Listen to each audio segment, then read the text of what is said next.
Good morning and welcome to the Petitti Pro Garden Show. Thank you all so much for getting up early and being with me. We have a special guest today, David Angione from D. Hoff Realtors. So welcome. Good morning, David. Got your coffee ready to go? I'm all ready to go. You're all ready to go. So like always, we are going to ask God's blessing over our show, and then we are going to get right into some questions that you have had for us, and also some questions that we have for David. So if you would assume an attitude of prayer. Father, we just come before you, and we just thank you for your grace, and we thank you for your goodness. Father, your mercy is beyond anything we can understand, and we thank you for that. We just ask you to bless our show and let us be a blessing to someone else, and remember to give all the glory to you. And we just ask this in your precious and your holy name. Amen. Amen. Well, thank you all again. So get your coffee, sit back. We have a lot of things to discuss. The weather has been crazy, cooler than normal. None of us are really ready for these cold temperatures, I don't think. I know everybody's saying, oh, I love fall. I'm like, yeah, but it is still summertime. And I am not ready for it to be this cool this early. You know, we've had some really cool nights. Tomatoes are like coming to an end. Peppers are still doing good, though. So if you had some peppers, they're still doing good. So a couple questions that you have asked us was, what can I do to my garden to help the soil for next year? And a lot of you, as you're finishing up harvesting, you're asking this question. And this is when you want to do some real heavy composting. Put your compost down, let it lay down. Also, this is a great time for cover crops. And if you can get cover crop seed, we carry it at the store. We have 5-pound bags for $11.99 and $12.99 that will cover 3,000 square feet. So, and most of your gardens are not 3,000 square feet. So this is going to last you a couple years. But you can put this down, and then you'll be able to till it up, and we call it green manure in the springtime. And this is really good if you have heavy clay soils. The daikon radishes that are in there is going to be great to really help the soil, loosen it up, and help it be able to take in nutrients better. So the cover crops are great. And so that's one of the things that you want to make sure that you're doing this year. And you put down on the gardens at this time. Also, if you do compost, you can start composting in your garden right now. And then you can till it all in the spring, and it's going to work out very nicely for you. So that's a couple of the things that's going to help your soil next year. Also, if you have cow manure or chicken manure or horse manure, spread it all over the garden right now and let it just leach into the soil throughout the winter. Let the snow pack it in there, and that's going to be really good for your soil. Now, the question we had was about compost. And so a lot of people like to compost, but they don't like how long it takes. And the smell that goes along with composting sometimes is not always pleasant. But you can compost, and you can do it ways that isn't so odorsome and is quicker. So if you are doing your composting like right in your garden, you can do it very easily. Once you put down your different layers, grass and maybe some leaves and kitchen scraps, which that's the ones that really smell bad as it's starting to decompose. You can always sprinkle some hydrated lime on there. That's going to keep your odor down. It's also going to keep the pH up so that it stays more alkaline. As it decomposes, it won't get so acidic. Also, a compost charger or a compost fixer. They're called different things by different companies, but you can sprinkle that on, and it's going to help everything decompose a little bit more quickly. And you'll find that makes your compost readily available to you to use on your soil much more quickly than if you're just doing, just putting it in a barrel and just leaving it sit and only touching it once a year. It's going to help it speed up. Also, remember, the more you turn your compost, the quicker it's going to start decomposing because more air is going to get in there. So that's going to help you out quite a bit. Now, we do have some sales going on right now that we want to tell everyone about.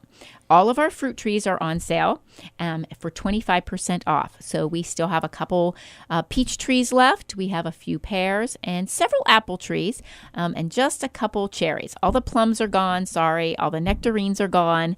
But we still have some of those fruit trees, and fall is a fabulous time for planting.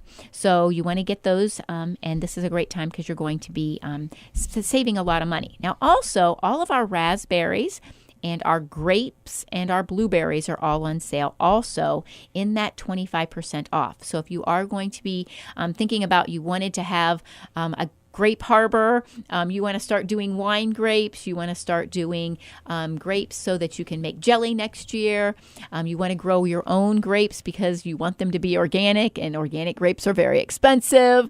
You can start doing that, and this is a great time of year. So all of those berries, grapes, they're all on sale also at 25% off per pot. So you can save a lot of money if you are starting those.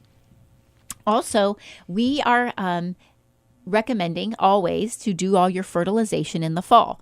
And it doesn't really matter what it is. If you're fertilizing your azaleas and your rhododendrons or all of your trees, we recommend that you do that fertilization in the fall because it's very important to the root system as the plant is going dormant. So we have all of our plant tone and holly tone in the 8-pound bags on sale. They're regular $12.99, and they are going to be on sale starting today for only $9.99 a bag. So if you need to stock up on some holly tone and plant tone, the 8-pound bags are on sale for just $9.99. All right, so we have a few things going on in the upcoming future. Stark County Farm Bureau has the Drive It Yourself Farm Tour, like we always do, the first Sunday of October. So that is October 1st this year. It's going to be running from 1 p.m. till 6 p.m. And the 3 farms on the tour this year is Berry Cheese, which you'll be parking at Beach Mennonite Church and taking a hay ride down to Berry Cheese, Beach Creek Botanical Gardens, and also the new Pegasus Farm, the Military Family Center on Meese Road. Now, if you want to get all of the directions for all of these, you can go to the Stark County Farm Bureau website, or you can just go to my Facebook page, our Facebook page, Anthony Petitti Garden Center, and we will have a photo and the map on our Facebook page, so you'll have that. Or you can swing by the Garden Center at 5828 Columbus Road, right there on the corner of Columbus Road and Broadway, and pick up a flyer yourself. That's the same way that you can have your questions answered if you have questions you would like us to answer, or you can give us a call at 330-455-5997, and we will answer all of your questions. We also have something brand new that we are going to be assisting with this year. We are not actually doing it, but Colin Miller lives down the street, and he decided that he wanted to offer a service for hauling black walnuts. So there is a big machine that has been delivered to our garden center up on the hill by the mulch. And if you have black walnuts that you're picking up in your yard this fall, and you would like to have them hauled, and you would like them to be paid to you to drop them off, they are paying $15 per 100 pounds, which is 15 cents a pound, for all of your walnuts. So if you have to pick them up anyhow in your yard so that you can mow and take care of your yard, you can bring them over to the garden center starting October 2nd, and he will be doing it all month long. October 2nd till November 1st, he will be paying you for your walnuts. So you can call Colin if you have questions or need specifics at 330-581-8685. Like I said, he will be starting on October 2nd. The first week, he will be running noon to 5 p.m. And then starting on October 9th, he will be going from 10 a.m. till 5 p.m. every day, or by appointment if you need something special. So we just wanted to run that by all of you and let you know of that. So now, Dave, you are on the hot seat. Okay, I'm ready for you. You are ready. Okay. So we have some questions. Okay. So I am going to say I'm getting ready to sell my house. And I've called you up and I said, Dave, I need you to come over, look at my house, tell me what I need to do landscape-wise to make my house more sellable, make it more attractive to potential buyers. What are you going to tell me I should do? Obviously, the first thing that when somebody pulls up and sees, they're going to see the outside of your home, and that's going to answer a lot of questions to them to see how you've taken care of your home and give you whether or not they want to even go any further. So if you mulch, you want to have your fresh mulch down. If you use gravel, that's another, make sure that looks real tidy and everything. You want your plants to be trimmed up and not blocking the way to the entrance to your house or anything like that. And color, lots of color. Mums are a good fall thing. And Cindy, I don't know what other fall things, flowers and stuff like that that you can do, but just you want that curb appeal has got to be top notch. Or I've known where people just pull up in front and say, nope, we don't want to be here, and walk away. So you want the outside to look as attractive and to draw you in. So. Right. Yeah. So if everything's all weedy, the weeds are as tall as the shrubs, they know, well, they didn't take care of the outside. They're just assuming for sure you didn't take care of the inside. Right. And so you want your grass mowed and just everything as tidy as possible. Right.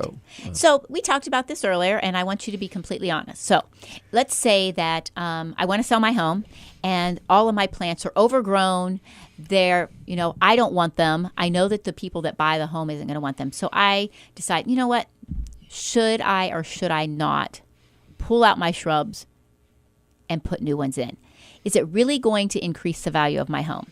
And we want you to be completely honest. Okay. Yep. Okay. It's not really going to necessarily increase the value of your home, but it's going to increase your sellability, because like I was saying before, it's that curb appeal. And if it looks like it's not been taken care of, they're just going to drive on by. So to be honest with you, no, it's probably not going to increase the price, but the sellability, and that's what it's all about, is getting your home sold. You want your home to be sold. Right. So it might be a good idea, if your plants are all overgrown, to pull them all out and do a smaller, lower priced landscape that's neat and tidy. Absolutely. Than to, no offense, but to call some landscaping company and have them come in and spend $20,000 on your landscape. You're never going to recoup that amount. But pulling out everything, putting in a few new shrubs that look neat and tidy is going to help your house sell. Yes, absolutely. Yeah. So those are the kind of things that we need to think about. Now, what about a garden? Now, you know how I am with a vegetable garden. I think everybody should have a vegetable garden. But have you ever noticed, does some people say, oh, I want to look at a yard because I want to have a size that I can have a garden?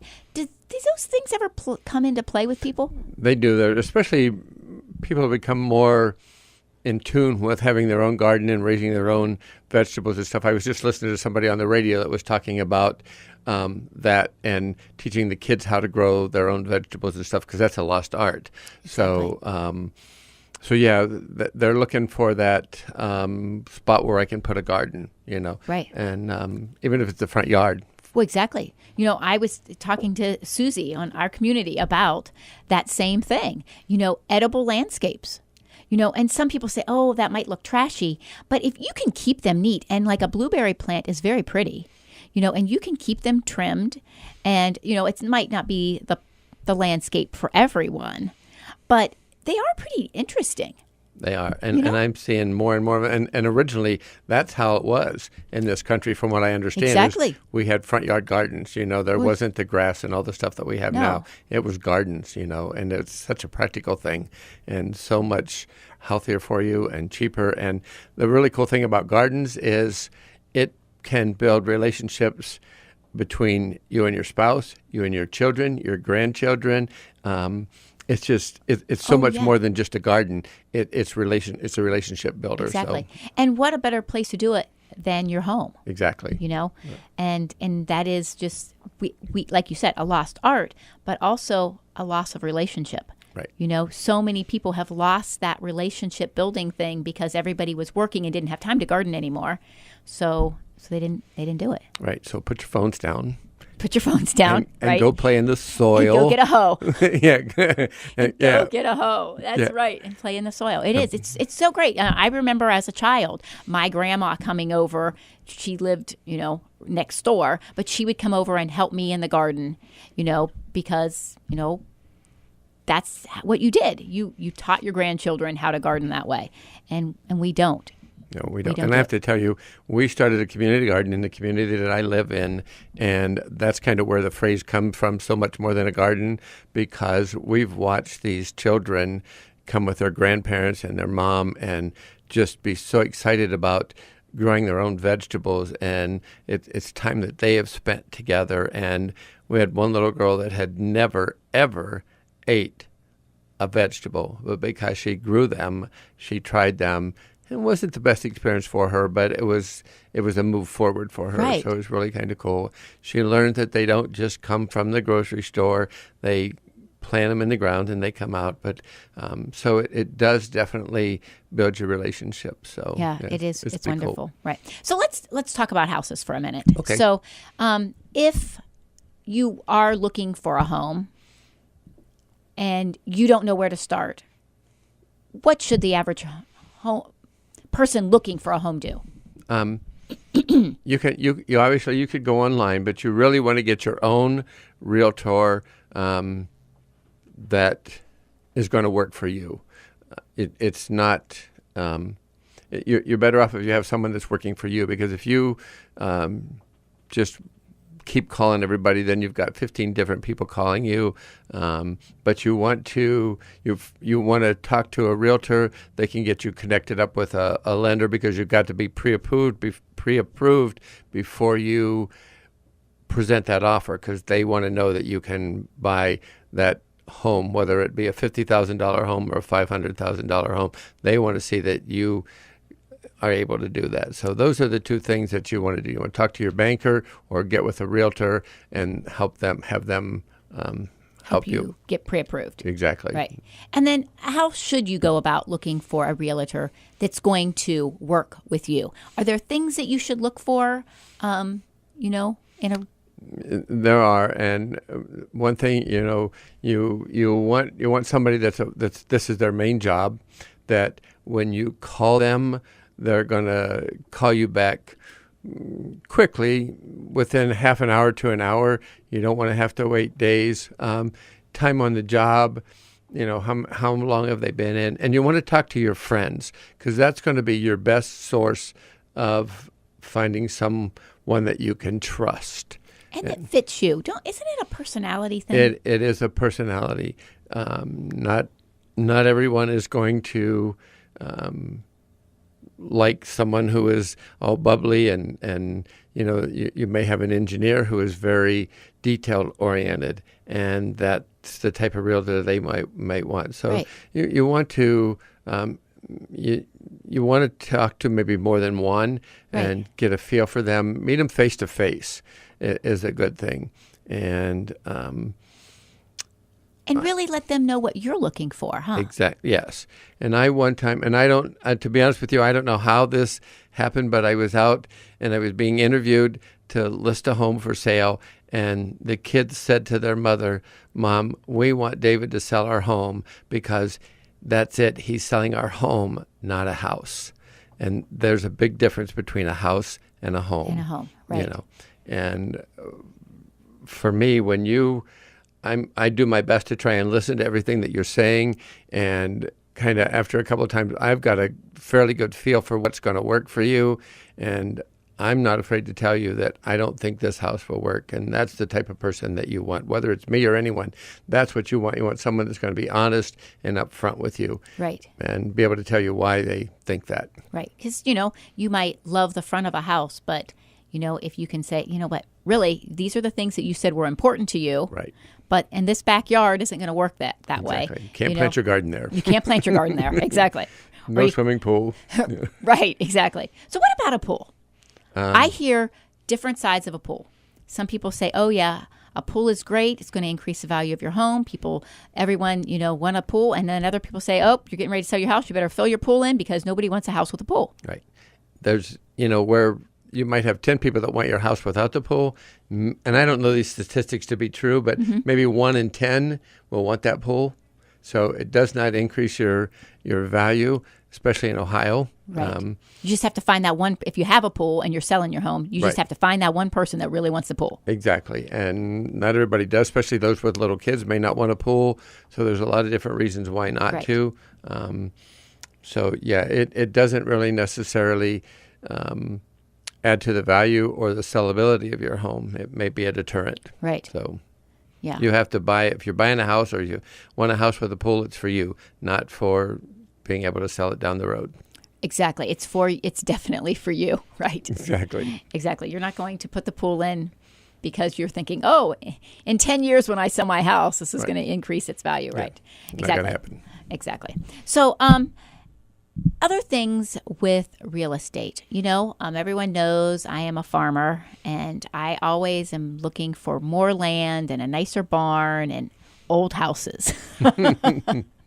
And so if you're looking for something specific like that, is there certain realtors that you should go to that specialize in that? Or because of technology and the internet, can any realtor help you find something that you're looking for specifically now? With the technology that we have today, any realtor can help you find exactly what you're looking for.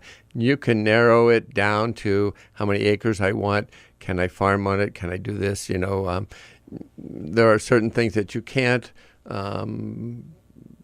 If you come and say you want an island, I can't narrow it down, that island in your kitchen. I can't narrow it down that far.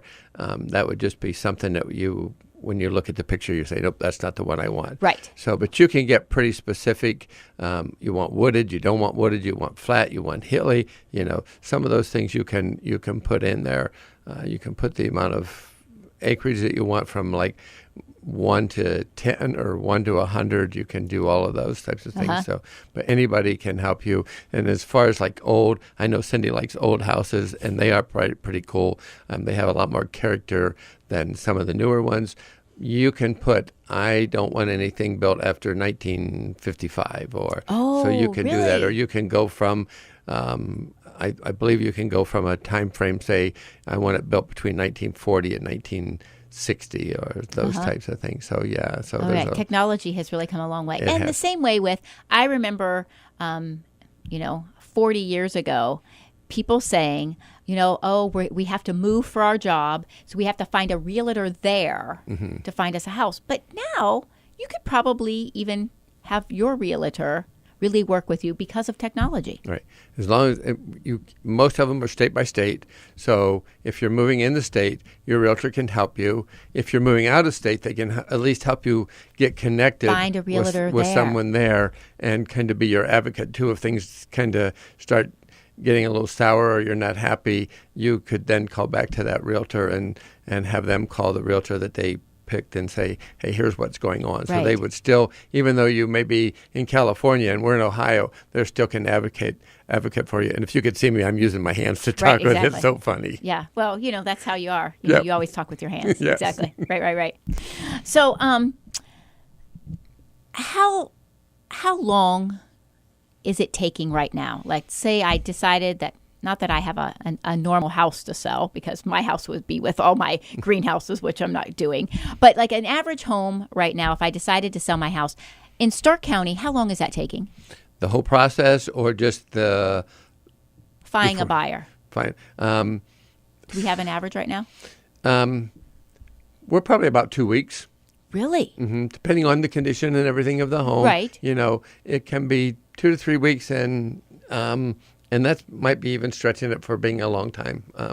I'm seeing if they're priced right and they're decent and nice shape, they're not lasting on the market more than a day. So that is amazing. It is. That says something about our area, don't you think? Yes. People are wanting to move here. That's good for us. Yeah, and I think Stark County and this surrounding area here has a whole heck of a lot to offer. Whether you're looking for culture, acting and plays and that type of stuff, or shopping, we definitely have shopping and restaurants. But within an hour, almost in any direction, you can be to a lake or a park or a hiking there. So we have a whole heck of a lot going on for us here. We really do. And we can be in a large city like Cleveland in an hour. Exactly. So if you really want that big city feel, and so Stark County, we are also blessed to live here in Stark County. We are. And, some people say, oh, what's in Stark County besides the Hall of Fame? Well, David, we're here. Exactly. You got Exactly. it right. We are here. And you have Petitti's Garden Center. I mean, what more could you want? That's right.